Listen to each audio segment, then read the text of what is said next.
नमस्कार. आमच्या यूट्यूब चॅनलमध्ये आपलं सहर्ष स्वागत. आपण जी नक्षत्र आहेत त्याची माहिती बघत आहोत. 1 ते 27 अशी नक्षत्र. त्यामध्ये आज आपण नक्षत्राचा अभ्यास करत असताना ह्यातलं 21 नंबरचं उत्तराषाढा नक्षत्र याबद्दलची माहिती घेणार आहोत. हे नक्षत्र त्रिपाद आहे. त्रिपाद म्हणजे काय? ज्या एका नक्षत्राचे जे 4 चरण किंवा पाय असतात त्यापैकी एक पाय एका राशीमध्ये आणि दुसरे 3 इतर राशीमध्ये असतात. म्हणजे काय? इथं दिसेल ही धनु रास आहे आणि ही मकर रास आहे. ह्या नक्षत्राचे जे 4 चरण आहेत त्यातला पहिला चरण हा धनुराशीत आणि मकर राशीत दुसरा, तिसरा आणि चौथा चरण असणं, म्हणजे 3 चरण एका राशीत आणि 1 चरण एका राशीत, म्हणून त्याला त्रिपाद असं म्हटलं जातं. आता हे त्रिपाद नक्षत्र जे आहे त्याचे आपण त्रिपाद पंचकामध्ये बघितले त्याचे गुणधर्म काय आहेत ते. परंतु ह्या नक्षत्राचं वैशिष्ट्य काय तर एकूण ज्या 27 नक्षत्रांचा आपण अभ्यास करतो त्यामध्ये पंचांगात एकूण 28 नक्षत्र आहेत. जे नक्षत्र एक काल्पनिक आहे, आपण अभ्यास करत नाही, पण गरज पण पडत नाही, पण कदाचित एकेकाळी ती गरज असेलही. तर एक अभिजात नावाचं नक्षत्र आहे. ते ह्या नक्षत्रात कुठंतरी आणि पुढच्या श्रवण नक्षत्रात मध्ये बसवलं गेलेलं होतं. हे सांगण्याचं आयोजन काय तर एकूण 27 नक्षत्र आहेत, पण प्रत्यक्षात ते 28 मांडली गेली आणि 14 योनी ह्या 28 नक्षत्रामध्ये बसवल्या. म्हणजे प्रत्येक एक योनी ही 2 नक्षत्रांसाठी वापरली गेलेली आहे. पण आत्ता वास्तव असं दिसतं आपल्याला की 27 नक्षत्रांचा अभ्यास करत असताना हे उत्तराषाढा असं एकमेव नक्षत्र आहे की ज्याची योनी ही नकुल म्हणजे मुंगूस योनी आहे. नकुल शब्द वापरलाय सगळीकडे, त्याला फारसा नाही. नकुल हे आपल्याकडे नाव आहे, लोकांचं नाव ठेवलं जातं बारसं करून, पण लोकांना लक्षात नाही हे मुंगूस आहे म्हणून. पण मुंगूस किंवा स्त्री असेल तर मुंगशीन यामधला स्त्रीपात्र. मग ह्याच्याबरोबरचं जे होतं उत्तराषाढा नक्षत्र ह्यातले काही चरण घेऊन त्याची पण योनी मुंगूस किंवा नकुल, परंतु ते दिसत नसल्यामुळे आपल्याला असं लक्षात येईल की 27 पैकी 26 नक्षत्र असे आहेत की ज्या प्रत्येक 2 नक्षत्रात मिळून एक योनी आहे. म्हणजे उदाहरणार्थ गज योनी काढली तर ती 2 नक्षत्रांची आहे, श्वान योनी काढली तर ती 2 नक्षत्रांची आहे. पण इथं मुंगूस किंवा नकुल योनी फक्त एका नक्षत्राची दिसते, कारण दुसरं नक्षत्र नाहीच आहे. त्यामुळं हे मुंगूस योनीचं एकमेव नक्षत्र आहे. आता प्रश्न असा येतो की नक्षत्राकडे बघताना आपण त्या नक्षत्राच्या योनीमध्ये असणारे जे दोष आहेत, गुण आहेत, ते माणसामध्ये आहेत काय असं आपण पाहत राहतो आणि आपला हा अभ्यास चालू आहे. कदाचित कोणीतरी हे नाही होय म्हणेल, अभ्यास चालू आहे आणि अभ्यासामध्ये आपल्याला काही गोष्टी दिसतात, काही गोष्टी दिसत नाहीत. अभ्यास हा निरंतरपणे राहतो. अभ्यास झाला असं म्हणता येणार नाही. हा निरंतरपणे सुरू राहतो आणि बऱ्याच वेळेला आपला जो अंदाज आहे तो कदाचित खोटा ठरण्याची शक्यता असते. याची सुद्धा कारणं आहेत. समोरच्या व्यक्तीनं दिलेली तारीख, वेळ जी असते ती कदाचित बोगस असू शकते, खोटी असू शकते, अंदाजे केलेली असू शकते. मी जन्मवेळ कशी ठरवावी या एका व्हिडिओमध्ये जन्मवेळ ठरवणे हे सुद्धा फार कठीण काम आहे. अगदी डॉक्टरांना सुद्धा कठीण काम आहे, याचा पूर्ण खुलासा केलेला आहे, आपण तो पाहावा. त्यामुळं कदाचित आपलं उत्तर खोटं येऊ शकेल किंवा चुकीचं येऊ शकेल. पण हे नक्षत्राचे जे गुणधर्म आहेत ते 2 प्रकारचे. एक म्हणजे व्यक्तीच्या मनामध्ये, म्हणजे आपण ज्याला म्हणतो स्वभावामध्ये किंवा अंगामध्ये, असे 2 असतात. खवचटपणा हा अंगात आहे, तो दिसत नाही. जगातल्या कुठल्याही लॅबोरेटरीत नालायकपणा, फसवेपणा हे दिसणारे नाही आहेत, हे रक्तात तपासता येणार नाही आहेत, हे जाणवतात आपल्याला लक्षामध्ये. मग हे जाणवणारे जे आहेत का नाही, टाकून बोलणे. आता हे टाकून बोलणे म्हणजे कुठं दिसतं का? रक्तात नाही दिसणार, सापडणार नाही. आणि त्या व्यक्तीला वाटत नाही मी टाकून बोललो किंवा मी कुचकं बोललो. तर हे कुचकं बोलणे ही प्रवृत्ती असू शकते. ही प्रवृत्ती तपासता येत नाही. त्यामुळं हे सगळं खोटं आहे किंवा खरं नाही असं म्हणणाऱ्यांनी ह्या सगळ्या तपासण्याचा एकदा अभ्यास करावा, कारण ह्या सगळ्या गोष्टी आपल्याला व्यक्तीमध्ये पदोपदी दिसतात, पदोपदी, पण आपण त्या नाकारतो. म्हणून एकदा लक्षात घ्या की ही वस्तुस्थिती प्रत्यक्षात शास्त्रासारखी सिद्ध करता येणारी नाही, पण ही जाणवणारी 100% आहे. म्हणून आता इथं आपण विचार केला तर ही मुंगूस योनी म्हणजे काय? ह्या नक्षत्राची एक कथा आहे. या नक्षत्राची कथा काय, तर विश्वदेव नावाची एक देवता आहे. आपण श्राद्ध कर्म करतो त्यानंतर एक विश्वदेव नावाचे प्रकार आहे. म्हणजे काय, ज्या पितरांना कोणीही नाही, आमची पितरं आहेतच, पण ज्या पितरांना कोणीही नाही अशा लोकांचं सुद्धा त्यामध्ये श्राद्ध करण्याची परंपरा आहे. त्यांना काहीतरी थोडासा आविर्भाग काढून ठेवावा आणि तो द्यावा. ह्या प्रामाणिक हेतूनच त्यांचं भोजन व्हावं, त्यांना थोडाफार मिळावा. आता लोक हे असं असतं का, अमकं पटतं का असं म्हणत असतील, परंतु आज ह्या गोष्टी जरी समजा आपण नाकारल्या तरी हे सगळ्या योनी बाजारामध्ये आहेत आणि ह्या सगळ्या योनी तुम्हाला विश्वात दिसतील. आज आपण त्या स्पष्टपणे नाकारू शकत असलो तरी सुद्धा कधीतरी आपण म्हणतो नाही तर काहीतरी आयतं असलं पाहिजे. मग असं काय, जी कारणं ती आहेत. त्यामुळं ही विश्वदेव ही देवता आहे आणि तिची स्त्री प्राप्ती म्हणजे पैसा मिळावा, कीर्ती मिळावी, त्यानंतर व्यक्तीची बुद्धी चांगली असावी आणि शेवटपर्यंत चांगली राहावी, त्यानंतर तिला पुष्टी असावी, ती बुद्धी टिकून राहावी. नाहीतर बघा, आज उत्तम चांगले, उद्या सकाळी जर त्याला एखादा रोग झाला पार्किन्सनसारखा तर त्याची त्याला स्वतःचं नाव आठवत नाही. पत्ता आणि बँकेतला पैसा आणि कुठं प्लॉट आहेत ते नंतरच बघू. स्वतःचं नावसुद्धा आठवत नाही, कोण आहोत ते कळत नाही. अशी कित्येक तरी चांगली शहाणी उत्तम शिकलेली माणसं मी पाहिलेली आहेत. म्हणजे आपली बुद्धी जी आहे ती सुद्धा पुष्ट राहिली पाहिजे. त्यामुळं एखाद्या गोष्टीची सत्यता खरेपणा सहज करण्याची पात्रता व्यक्तीमध्ये येते. त्यामुळे हे विश्वदेव नावाच्या देवतेची प्रार्थना केली जाते. मग ह्या प्रार्थनेने आमच्यासाठी पर्जन्य आणि शेतीचे फळ मिळवून देण्यास मदत करोत म्हणून हिची पूजा होते. हिची पूजा करण्याचं कारण काय, विश्वदेवाचं पर्जन्य चांगलं राहो आणि शेतीचं फळ आम्हाला चांगलं मिळो, ह्या दोन गोष्टींसाठी. कारण आपलं जगणं हे केवळ शेतीच्या फळांमुळं आहे. जगातल्या कुठल्याही MIDCमध्ये ज्वारी, गहू, डाळी तयार होणार नाहीत. 100 कोटी जरी समजा MIDC तयार झाल्या तर धान्य शेतीतच होईल आणि शेतीशिवाय पर्याय नाही. कुठल्याही MIDC तयार झालेलं कुठलंही सगळं बघा आपण खाऊ शकत नाही. म्हणून शेती हे प्राधान्याची आहे, पर्जन्य प्राधान्याचं आहे. त्यामुळे शेती आणि पर्जन्य यासाठी विश्वदेव ही संकल्पना आहे. म्हणून ह्या विश्वदेवाची प्रार्थना करण्याची पद्धत आहे ही श्राद्धामध्ये आलेली आहे. पण काही लोकांना ते पण सगळं बावळटपणा, खोटेपणा असा वाटतो. ठीक आहे, तुमचं जशी मती असेल, जशी बुद्धी असेल जेवढी तुमची बुद्धी आता मतिमंद असेल किंवा मती गतिमंद असेल तर त्याच्या बुद्धीचा तेवढाच तो विचार करणार. त्याच्याबद्दल आपण काही चुकीचं म्हणायचं नाही. त्याला तेवढीच बुद्धी दिली, ओके. खेळण्याला जेवढी चावी दिली तेवढंच ते पळणार. फार अपेक्षा करू नका आणि चायनीज बुद्धी म्हणाने सोडून द्या, विचार करू नका. आता याच्यामध्ये आपण बघितलं तर ह्या नक्षत्राची नाडी कुठली आहे, तर ती अंत्यनाडी आहे. अंत्यनाडी म्हणजे काय, कफदोषाची प्रकृती असणारी व्यक्ती. ह्यामुळे ह्यांच्यामध्ये काय होतं, कफदोष जेव्हा वाढतो तेव्हा त्याच्या छातीत गरगरणे, सतत खोकला येणे, चांगल्या तरुण व्यक्तीला 2 जिने चढले तरी धाप लागणे, जरासं पळालं तरी धाप लागणे, श्वास घेण्यासाठी त्रास होणे सततपणे, ताप येणे, घसा खवखवणे, त्यानंतर थकवा जाणवणे. तरुण आहे, चांगला उत्तम पुष्टी आहे, भरपूर ताकद आहे असं वाटतं, पण लगेच थकवा जाणवतो. झोपेत खोकला आल्यास छाती दुखणे असा त्रास. या लोकांनी कोमट पाणी, सारखं वाफ घेणे, मिठाच्या गुळण्या करणे, थंड पाणी किंवा आईस्क्रीम हे टाळणे, कोल्ड्रिंक्स टाळावं, तळलेले तेलकट पदार्थ खाणे टाळावे. ह्या गोष्टीसाठी जिभेवर आपल्या काय माहिती का ताळतंत्र असणं गरजेचं आहे. पण बऱ्याच वेळेला नसतं. काय होतंय त्याला, ह्या एका वाक्यामुळं आपण पुढं जातो आणि मग निश्चितपणे आपली गाडी घसरते आणि पुन्हा मग आपल्याला या सगळ्या गोष्टींचा त्रास होतो. मग कुठंतरी आपण ह्याला पायबंद करायचा असेल तर जनावरासारखं न चरता माणसासारखं चरावं. कित्येक लोक जनावरासारखी चरताना दिसतात. म्हणून विनंती आहे, रे माणसासारखं जगायला शिका.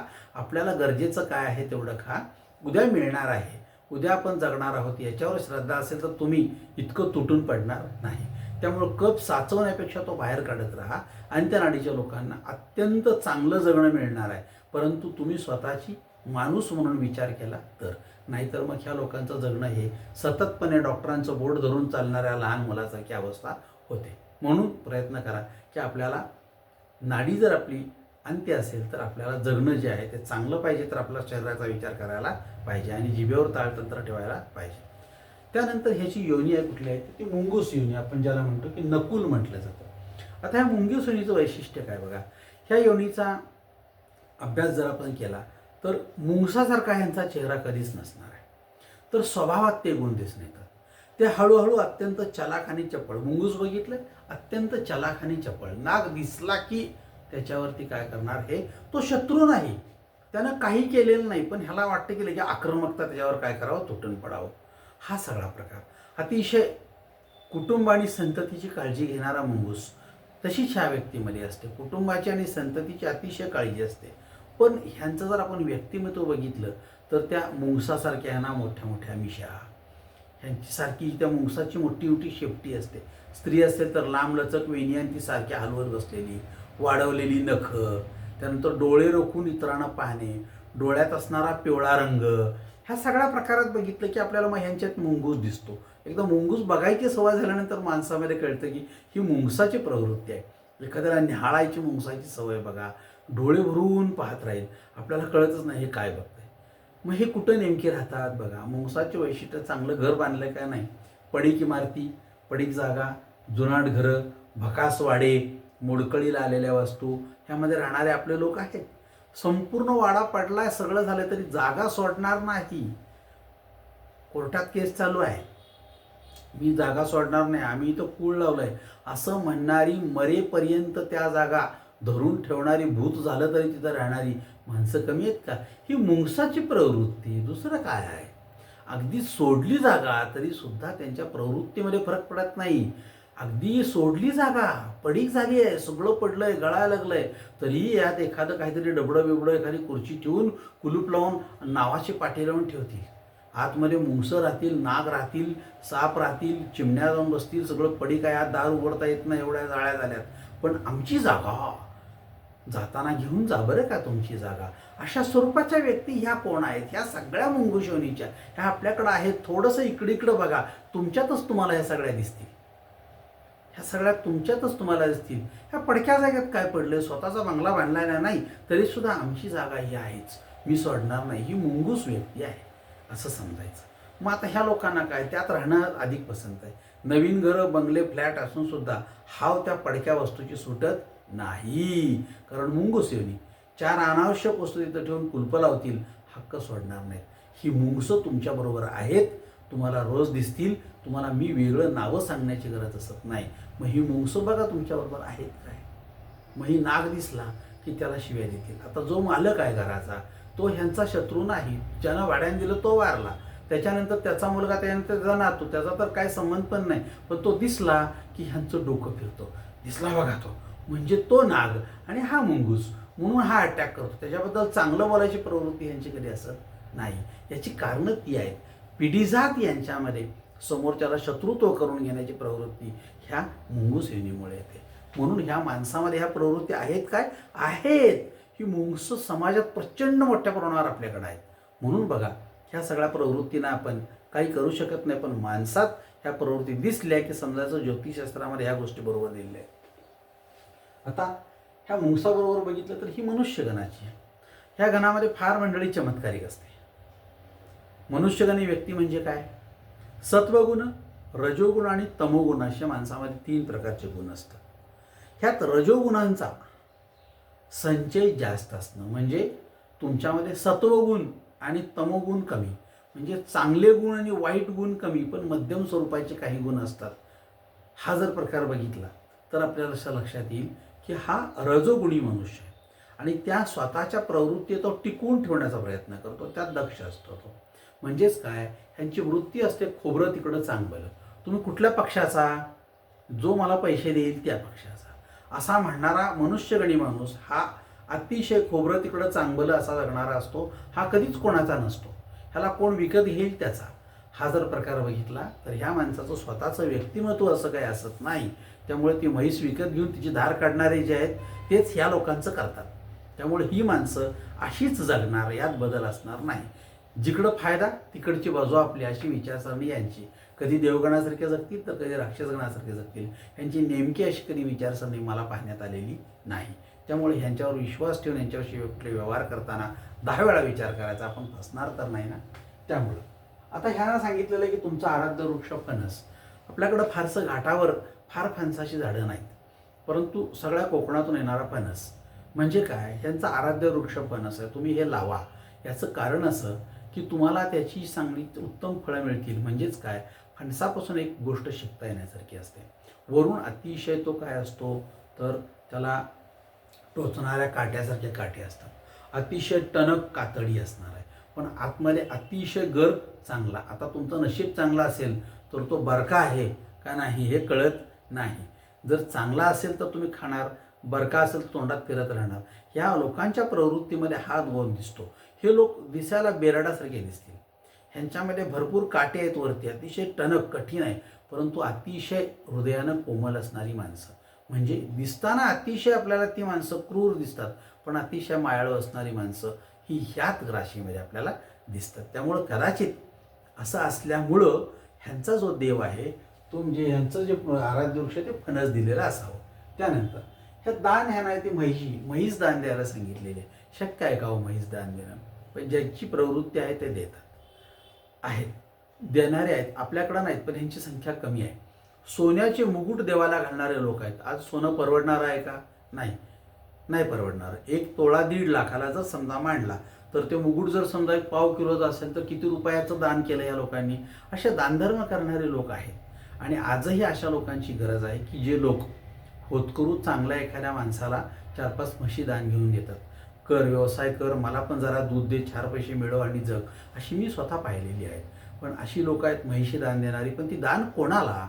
जो माणूस स्वतः राबतोय, त्या म्हशींचा वापर करून भरपूर दूध, दुग्धजन्य पदार्थ असं करून स्वतःची उन्नती करून घेतोय, त्यात प्रगती करतोय, अशा स्वरूपाचा माणूस जो आहे त्याला दान दिलं तर तुमच्या दानाचं फळ चांगलं राहील. त्यामुळे महिषी दान द्या म्हणून सांगितलेलं आहे. विश्वदेव म्हणजे हा एक श्राद्धामधला देव आहे, ज्याचं आपण जर समजा पूजन केलं तर आपल्यावर अनंत लोकांचे उपकार आहेत, अनंत लोकांचे. आपण फक्त आपले पितृ, पूर्वज, वडील, आजोबा, पंजोबा, आई, आजी, पणजी असं म्हणतो, पण ज्या शिक्षकांनी तुमच्यावर संस्कार केले, ज्या लहानपणी तुमच्यावर शेजारपाजारांनी संस्कार केले, ज्या लोकांच्या आयुष्यामुळे, ज्या लोकांच्या चांगल्या गोष्टीमुळे, ज्या लोकांच्या मदतीमुळे तुमचं आयुष्य सुकर झालं, अशा लाखो लोकांचे आपल्यावर उपकार आहेत. आपण त्यांचं कधीही स्मरणसुद्धा करत नाही. विश्वदेवामध्ये त्या सगळ्यांचं स्मरण करण्याची, त्यांनासुद्धा अज्ञात नाम म्हणून पाणी देण्याची व्यवस्था केलेली आहे. आपण यांच्यातून उतराई होणार नाही, ह्या आयुष्यात त्यांचे उपकार कमी करू शकणार नाही, पण स्मरण करून निश्चितपणे त्यांचं आयुष्य चांगलं राहो, त्यांच्या मृत्यूनंतर त्यांना सगळ्या गोष्टी मिळो, एवढी प्रांजळपणे प्रार्थना करू शकतो, हे विश्वदेवामध्ये आलेलं आहे. त्यामुळे तो विश्वदेव करणं हे आज काळाची गरज आहे. पण आता सगळंच जर आम्ही सोडून दिलं असेल तर मग ठीक आहे, काय हरकत नाही, आम्ही तुम्हाला आनंदच म्हणणार तुमच्या आयुष्यामध्ये. आपण सगळ्यांनाच नाकारत असू तर आपल्याला सुद्धा नाकारणारं विश्व समोर असेल, हे आज आपल्याला दिसून आलेलं आहे. त्यानंतर ह्याची दृष्टी आहे ऊर्ध्व. ऊर्ध्व म्हणजे काय? भविष्य काळाचा विचार करत जगणारे व्यक्तिमत्व, वर्तमान काळात जगतच नाही. म्हणजे काय? ऊर्ध्व म्हणजेच वरती आणि पुढे. बाळ जन्माला आलं, 8 दिवस झाले, त्याची आजी, आत्या, मामी, काकी ह्या येऊन विचारतात कसं आहे, बरं बघितलं, जे शिक्षण आहे का त्याला, त्याचा विवाह, संतती आहे का, नोकरी करेल का व्यवसाय करेल, अजून ते 8 दिवसाचं नाही. तोपर्यंत ह्या गोष्टी विचारणारी माणसं म्हणजे ऊर्ध्वमुखी.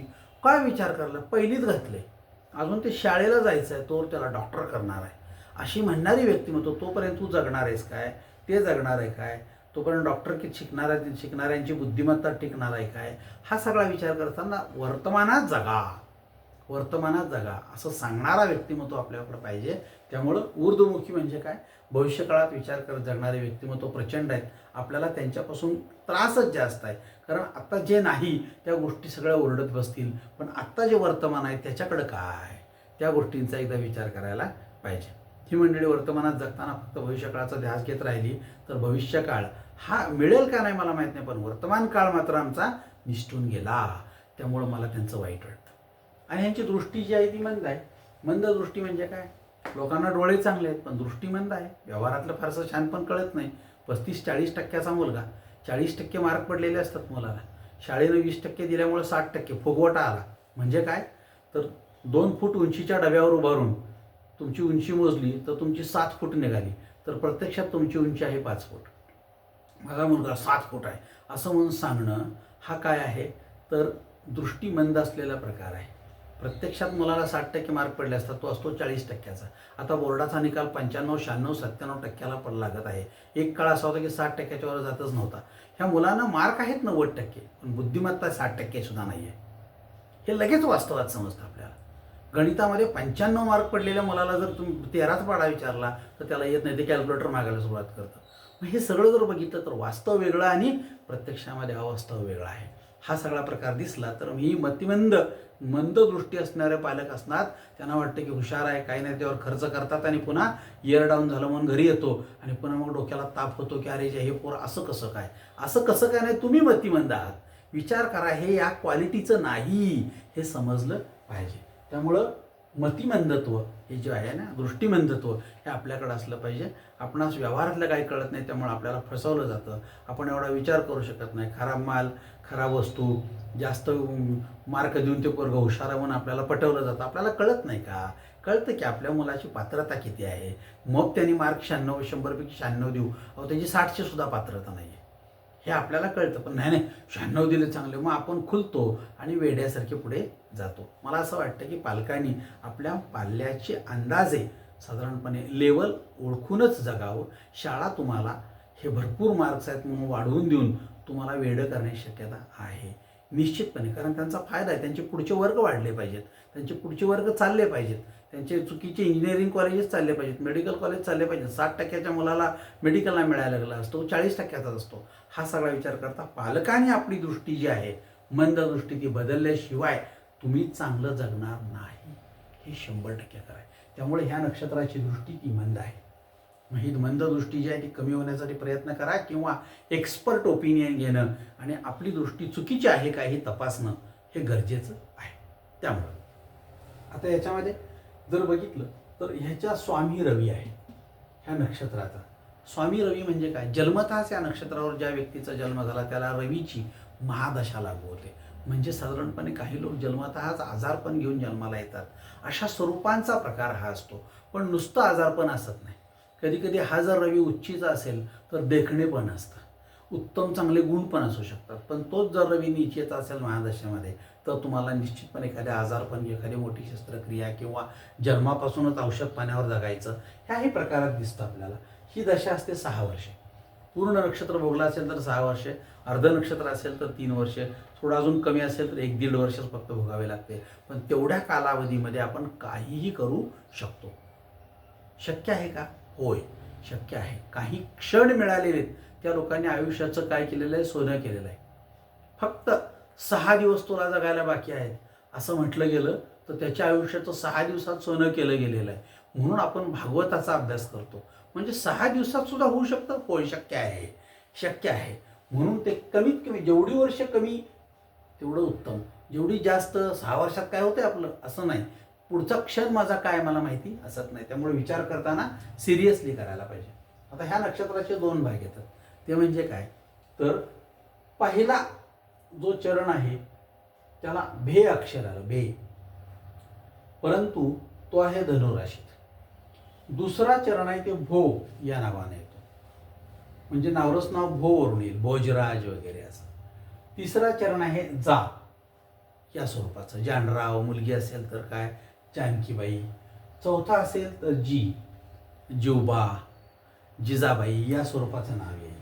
परंतु पहिल्या चरणाचा स्वामी गुरु आहे, दुसऱ्या चरणाचा स्वामी शनी आहे, तिसऱ्या चरणाचा स्वामी शनी आणि चौथ्या चरणाचा स्वामी गुरु आहे. आपल्याला असं लक्षात येईल की त्या स्वामींचा तुमच्या पत्रिकेत कुठं म्हणजे हे आहे स्थान आहे, त्याच्यावरून त्या वस्तूचं म्हणजे त्या स्थानाचं फळ आपल्याला किती मिळणार आहे ह्याचा आपण अंदाज करून घेतो.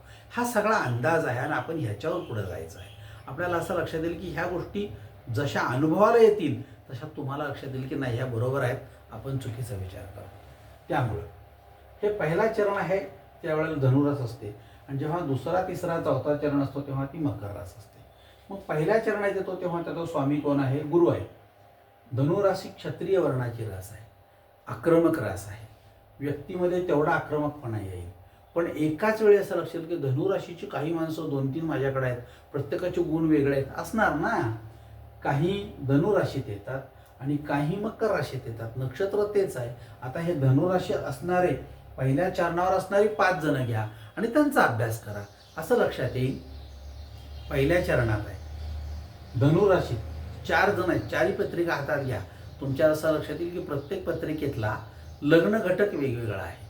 लग्न घटक, पहिल्याचं लग्न मेष असेल, दुसऱ्याचं लग्न वृषभ असेल, तिसऱ्याचं लग्न मिथुन असेल आणि चौथ्याचं लग्न कर्क असेल, तर प्रत्येक व्यक्ती ही धनुराशीचीच आहे. प्रत्येकाचा चरण पहिलाच आहे. प्रत्येकाचा गुरु हाच स्वामी आहे. तरीसुद्धा प्रत्येकाचं लग्न वेगळं असल्यामुळे प्रत्येकाचा स्वभाव वेगळा असेल, दिसणं वेगळं असेल, गुण वेगळे असतील, चालणं वेगळं असेल, व्यवसाय वेगळा असेल. त्यामुळं ह्या गोष्टी सगळ्या सारख्याच असतील तर समज कधी करू नका. हे सगळं वेगवेगळं आहे. एकाच वेळी धनुराशीचाच माणूस, पहिल्या चरणाचाच माणूस, दोघांचंही लग्न मेषच आहे असं जरी आपण घेतलं तरी ज्याचं लग्न मेष आहे त्यात एकाचं लग्न जे आहे ते अश्विनी नक्षत्रावरचं असतं आणि दुसऱ्याचं लग्न भरणी नक्षत्रावरचं असतं. म्हणजे त्यात पुन्हा भेद आलेला आहे. जेवढा बारीक अभ्यास कराल तेवढं तुम्हाला असं लक्षात येईल की हे सगळं काय बघितलं सगळं सारखं खरं असतं नाही. तुम्ही अभ्यास जोपर्यंत करत नाही तोपर्यंत तुम्हाला ह्यातला भेद लक्षात येत नाही. त्यामुळे प्रत्येक गोष्टी वेगवेगळ्या असू शकतील. त्यामुळं जर आता हे दुसरा, तिसऱ्या, चौथ्या चरणात असेल तर मकर रास येते. याचा स्वामी शनी आहे आणि हे वैश्य वर्ण आहे. इथं क्षत्रिय वर्ण आहे, इथं वैश्य वर्ण आहे. एकाच नक्षत्रामध्ये काही लोक आक्रमकता बाळगून असतील, काही लोक आक्रमक असतील, काही लोक वैश्य वर्ण आहे. म्हणजे काय, व्यावसायिक दृष्टीने विचार करतात. एखाद्या माणसाला काहीतरी बोलायचं, बोलू का नको, त्याचा माझ्या व्यवसायावर, माझ्या उत्पन्नावर, माझ्या जगण्यावर काय परिणाम होईल का नाही, असा विचार करणारी माणसं वैश्यवर्ण. क्षत्रिय वर्ण काय होतंय, त्याला काय होईल ती होईल बघून घेऊ, या स्वरूपाचा विचार करणारा वर्ण क्षत्रिय वर्ण. तो विचार करत नाही परिणामांचा. पण वैश्यवर्ण मात्र परिणामांचा विचार अगोदर करतो आणि मग आपली भाषा बदलतो, मग आपलं वागणं बदलतो, मग आपल्या वागण्यातले काय माहिती का बारीक बारीक ठिपके जो आहे तो बदलायला सुरुवात करतो. त्यामुळं विचार करायचा की वैश्यवर्ण काय आणि क्षत्रिय वर्ण काय. त्यामुळं अग्नितत्व आणि ही आहे पृथ्वीतत्व, हे आहे अग्नितत्व, तापण्याची शक्यता जास्त आहे, परंतु पृथ्वीतत्वामध्ये सहनशीलता जास्त आहे. त्यामुळे एकाच नक्षत्रामध्ये ह्या 2 प्रकारच्या जाती आपल्याला दिसतील माणसांच्या. आणि हा सगळा प्रकार जर बघितला आपण तर एक आहे अग्नितत्वाचं आणि दुसरं आहे जलतत्वाचं. लक्षात घ्या. आता हे जलतत्व एक जलचर आहे आणि हा जर बघितला तर हा मानव, म्हणजे धनुराशीत पहिला चरण बघितलं तर ह्याला मानव वश आहे, पण ह्याला जलचर वश आहे. म्हणजे काय, तर ह्याला समुद्र, पाणी, नद्या, त्यामधले काय प्राणी, ह्या लोकांच्याबद्दल अटॅचमेंट जास्त असेल. त्यामुळं आपण बघितलं तर व्यक्तीमध्ये फरक जाणवतो. त्यामुळे ज्यांचं नक्षत्र उत्तराषाढा आहे त्या लोकांचा एक फार मोठा चांगला गुण आपल्या लक्षात येईल. उत्तराषाढा नक्षत्रावरच्या लोकांचा मतिमंद म्हणजे दृष्टीमंद असल्यामुळे आणि ऊर्ध्वमुखी असल्यामुळे ह्या लोकांचा फसण्याचा प्रकार जास्त दिसतो. ह्या लोकांना बोलणं कमी आणि सहनशीलता जास्त असते. त्यामुळे ह्या लोकांना फसवतात. मग त्या शाळेत जाणाऱ्या मुली किंवा मुलं असतील तर ही शालेयमध्ये फसताना दिसतात. व्यापारामध्ये पडले तर व्यापारात फसताना दिसतात. म्हणजेच काय, व्यापारात त्यांना तोटा होतो. कारण काय, तर ह्यांची दृष्टी जी आहे ती सतसत विवेक जागृत ठेवून डोळ्यात तेल घालणे म्हणतात तशी नसते. त्यामुळे त्यांनी आपल्याला जमत नसेल तर त्या प्रकारचं काम करणारा माणूस कामाला ठेवणं, किंवा आपल्याला जर निर्णय घेता येत नसेल तर निर्णय घेण्याची क्षमता ज्यांच्याकडे आहे त्यांच्याशी आपण चर्चा करून निर्णय घ्यावा. या जर गोष्टी पाळल्या किंवा विचार केला तर निश्चितपणे उत्तराषाढा नक्षत्राच्या लोकांचं जगणं अतिशय सुंदर आणि छान असेल. कारण विश्वदेव हा तुम्हाला काय देणार आहे, पर्जन्य आणि शेतीचं फळ मिळवून देण्यास मदत करणार आहे. त्यांची प्रार्थना आपण सततपणे करत राहिलो पाहिजे. कारण दिवसातून 4 वेळा जगणं आपलं हे शेती आणि पर्जन्य याच्यावर आहे. त्यामुळे ह्या नक्षत्राच्या व्यक्तींना ह्या चांगल्या सगळ्या सुबुद्धी मिळो आणि त्यांच्याकडून ह्या सगळ्या चांगल्या गोष्टी घडो अशी प्रार्थना करतो.